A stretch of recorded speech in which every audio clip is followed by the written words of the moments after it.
Hi, it's me again with Corel Draw Tips and Tricks. And somebody sent me this photograph or a clip art, and it's pretty fuzzy. It would almost trace, I think, and asked if I would know how to draw that. Well, I didn't know how to draw that, but I like a challenge, and I took it on, and I think I got it perfect.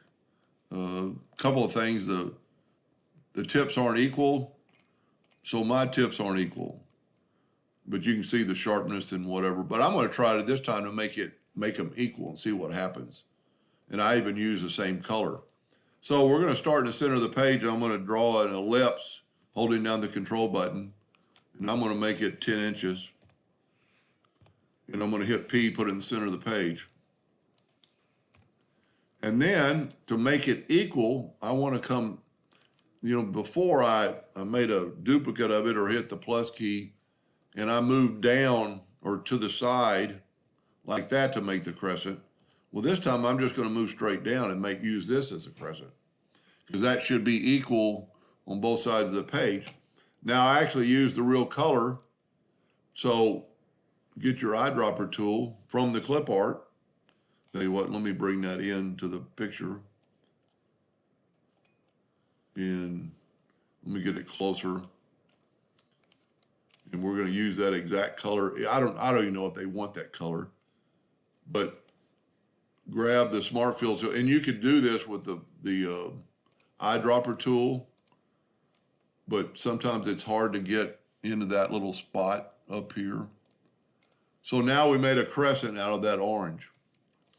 Now I brought in an indexing line because I'm going to make a duplicate of that crescent, Control D, and then I'm going to move the rotation right there to the center.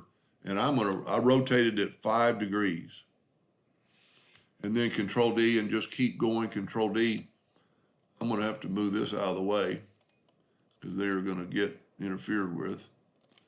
And a lot of times when you stop Control D'ing, you have to rotate it the next 5 degrees.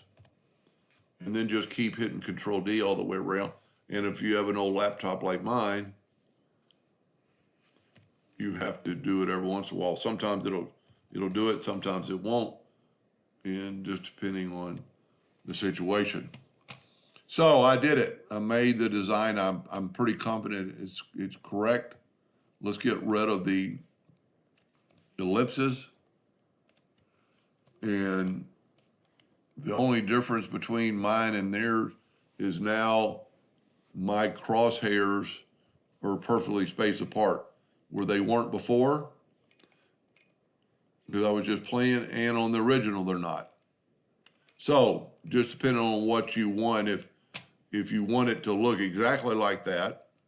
And the good thing about this, you can now make this thing any size you want.